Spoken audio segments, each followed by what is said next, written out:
दोस्तों अब हम लेके आए आप लोगों के लिए नेक्स्ट चैप्टर हमारा gear and gear trains. Theory of machine में हमारा नेक्स्ट चैप्टर है गियर एंड गियर ट्रेन्स। तो गियर क्या होते हैं? गियर आपके जो हैं अलग अलग मशीनरीज में आपके यूज होते हैं, ठीक है। टूथ कटे होते हैं उन पे, ठीक है, आप लोगों ने देखे भी होंगे। गाड़ियों में भी यूज होते हैं, आपके अलग अलग मशीनरी में भी यूज होते हैं। तो इनका यूज क्या है? इनका यूज है मोशन को ट्रांसमिट करना, जैसे इंजन से व्हील्स तक जो जा रही है मोशन को ट्रांसमिट करना एक शाफ्ट से दूसरी शाफ्ट पे। और दूसरा मेन फंक्शन क्या है कि मोशन को सिर्फ ट्रांसमिट करना ही नहीं है, वेरिएबल स्पीड्स आप प्रोवाइड कर सकते हैं गियर्स की हेल्प से, ठीक है। अलग अलग स्पीड, जैसे आप गाड़ियों में देखते हैं, आप गियर चेंज करते हैं तो स्पीड चेंज हो जाती है। तो वेरिएबल स्पीड पे आपको क्या है मोशन प्रोवाइड करवाता है। तो ये आप एक जनरल स्ट्रक्चर देख रहे हैं, एक बॉडी के ऊपर ये टूथ कटे हुए हैं, ठीक है। ये टूथ कटे हुए हैं तो इसमें आपके कुछ ध्यान से देखिएगा, आप कुछ टर्मिनोलॉजीज हैं, जैसे कि ये आपका टॉप लैंड बोला जाता है, जो टॉप आपका गियर के ऊपर होता है, ठीक है, टॉप वाला फेस। इन और जो टूथ के बीच का स्पेस, इसको आप बॉटम लैंड बोल सकते हैं। ऊपर पार्ट फेस, नीचे फ्लैंक। और यहाँ पर क्या है कि जैसे आपके दो गियर मेट करेंगे तो वो क्या होते हैं, एक सिलेंडर का पार्ट होते हैं, इस तरीके से एक सिलेंडर का पार्ट होते हैं, ठीक है। मान लो ये सिलेंडर है, ठीक है। तो होता क्या है बेसिकली, जैसे कि गियर्स की जरूरत क्यों पड़ी है, क्योंकि अगर हम मोशन ट्रांसमिट करें एक से दूसरी सिलेंडर पे, ये दो सिलेंडर हो गए हैं जो सामने से आपको दिख रहे हैं इस तरीके से, ठीक है।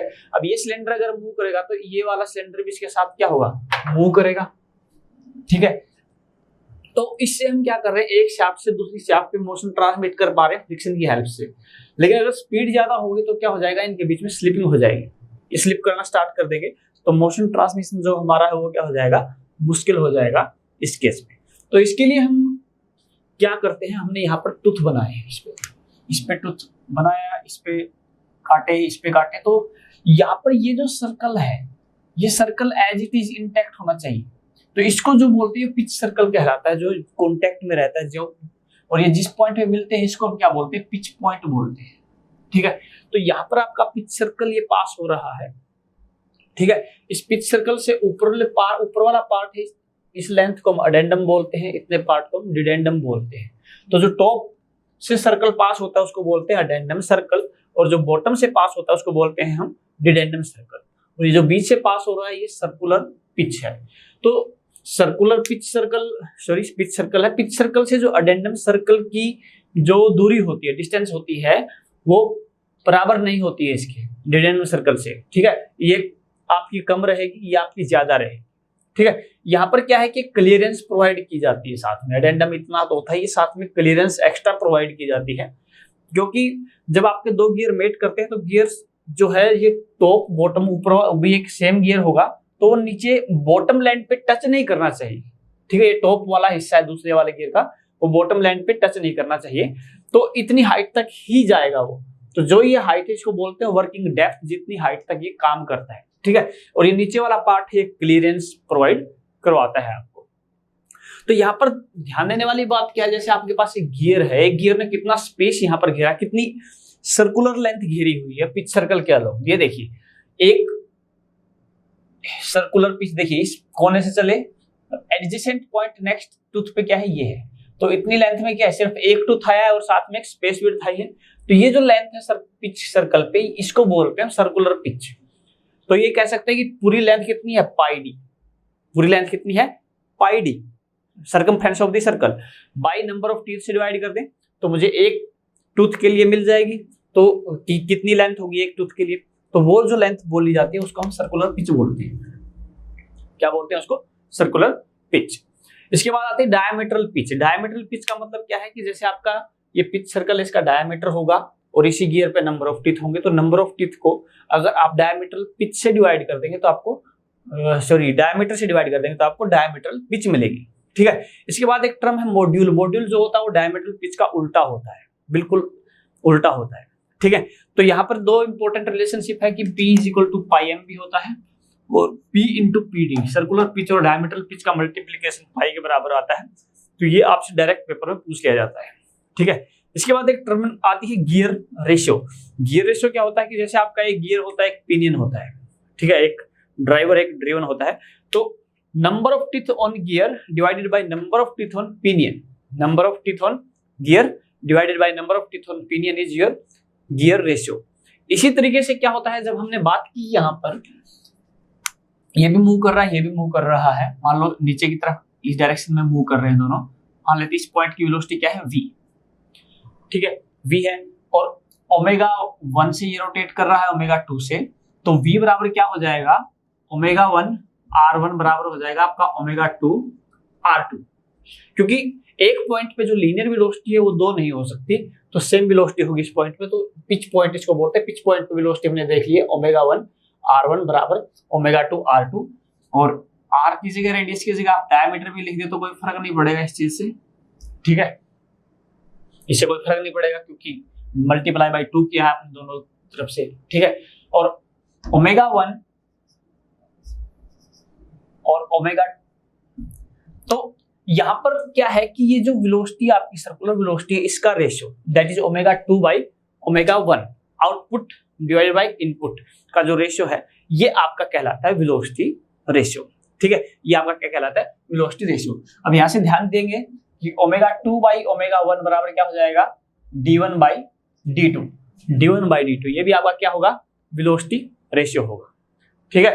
तो ये आपका रहेगा। इसके बाद अगर बात करें कि ओमेगा है 2 पाई n बाई 60 लिख सकते हैं, तो n1 बाई n2 भी आप लिख सकते हैं, ओमेगा की जगह 2 पाई n 2 बाई 2 पाई n1, 60 से 60 कैंसिल हो जाएगा, 2 पाई से 2 पाई, तो ये क्या बचेगा, n2 बाई n1 आपका बचेगा, ठीक है।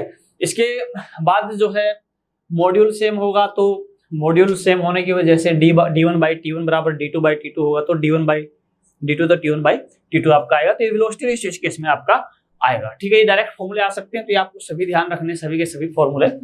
इसके बाद क्या है कि अडेंडम की जो वैल्यू है वो मॉड्यूल में दी जाती है कि एक मॉड्यूल के बराबर है, और मॉड्यूल हम वहां से निकाल सकते हैं गिवन गियर के लिए, ठीक है।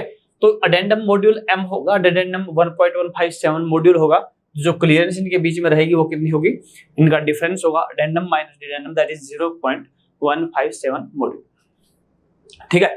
तो ये तो बात हुई हमारी कुछ बेसिक टर्मिनोलॉजी की। इस टर्मिनोलॉजी से काफी क्वेश्चन आपके पेपर में पूछे जाते हैं। इसके बाद बात करते हैं path of contact. Path of contact क्या होगा कि जब आपका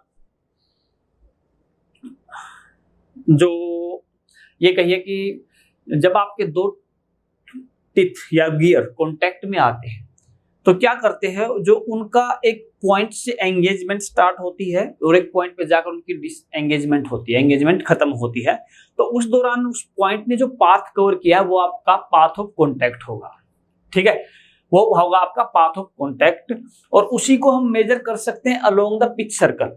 अगर हम पिच सर्कल के अलोंग मेजर करें तो उस केस में हम उसको बोलते हैं आर्क ऑफ कॉन्टैक्ट, ठीक है। तो इन दोनों के बीच में रिलेशनशिप भी है, length of arc of contact, length of path of contact, ठीक है।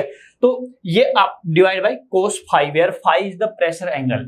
अब ये प्रेशर एंगल क्या होता है, जैसे आपके दो कॉन्टैक्ट रहेंगे तो इसमें क्या होगा, ये तो कॉमन नॉर्मल हो गया है और ये लाइन ऑफ एक्शन होगी इसकी, ठीक है। तो इन दोनों के बीच में जो एंगल होगा ये प्रेशर एंगल कहलाएगा, ठीक है। कॉमन टेंजेंट और आपका ये जो लाइन ऑफ एक्शन, इनके बीच में जो एंगल होगा ये आपका प्रेशर एंगल कहलाता है, ठीक है। अब आपके पास दो गियर हैं, अगर उन गियर्स को क्या होना है, मेटिंग करना, मतलब ऑपरेट करना है, तो उसके लिए सबसे जरूरी है कि वो लॉ ऑफ गियरिंग को फॉलो करें। लॉ ऑफ गियरिंग को फॉलो नहीं करेंगे तो वो ऑपरेट नहीं कर पाएंगे। तो ये लॉ ऑफ गियरिंग क्या कहता है कि मान लीजिए आपके पास दो गियर हैं और जिस पॉइंट पे वो कॉन्टैक्ट करेंगे, जिस पॉइंट पे वो कॉन्टैक्ट करेंगे उस पॉइंट पे जो नॉर्मल है वो पास होना चाहिए थ्रू द पिच पॉइंट।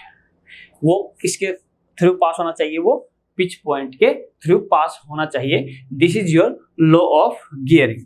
अगर लॉ ऑफ गियरिंग के अकॉर्डिंगली मतलब कि दो सेट हैं गियर्स के, तो उनको कंजुगेट बोल सकते हैं कि प्रॉपर कॉन्टैक्टिंग हो रही है। अगर वो प्रॉपर वर्किंग नहीं कर रहे हैं तो उस केस में क्या हो सकता है, एक गियर का जो टॉप है वो दूसरे गियर के बॉटम पे क्या कर सकता है, कट मार सकता है। कट लगा सकता है, तो उस केस को क्या बोलते हैं, इंटरफेरेंस बोलते हैं। उस केस को क्या बोलते हैं, इंटरफेरेंस। और इंटरफेरेंस से बचने के लिए अंडरकट दे दिया जाता है कई बार गियर्स में, नीचे यहाँ से इतना पोर्शन काट के। तो ठीक है, तो ये बात हुई हमारे गियर्स में कुछ इंपॉर्टेंट पॉइंट्स की। इसके बाद अगर बात करें जैसे गियर ट्रेन की बात करें, तो गियर ट्रेन 4 टाइप की है आपकी। गियर ट्रेन एक सिंपल होती है, सिंपल गियर ट्रेन में क्या रहेगा, गियर ट्रेन होती क्या है, सबसे पहले गियर ट्रेन में आपका जो दो से ज्यादा आपके गियर रहेंगे, तो उस केस में हम उसको बोलते हैं सिंपल गियर ट्रेन बोलते हैं। तो सिंपल गियर ट्रेन के केस में क्या होगा, 1 2 3 4, ये आपका 1 2 3 4 इनपुट यहाँ से मिलेगी, आउटपुट यहाँ पर मिलेगी। ठीक है, तो ये आपके सिंपल गियर ट्रेन है। इसमें ध्यान क्या रखना है कि एक एक्सिस पे सिर्फ एक ही गियर माउंट होगा, जबकि कंपाउंड में क्या हो सकता है, ये इसके कांटेक्ट में है, ये 1 2 के कांटेक्ट में है, 2 3 है, और 2 और 3 एक ही शाफ्ट पे है, और 3 4 के साथ कांटेक्ट में है, और 4 पे एक और गियर है 5, तो 4 और 5 एक शाफ्ट में है, और फिर एक गियर 6 है। तो यहाँ पर 6 पर जाकर आपकी स्पीड जो है आपका जो आउटपुट मिलेगा मुझे 6 पे मिल रहा है 1 से।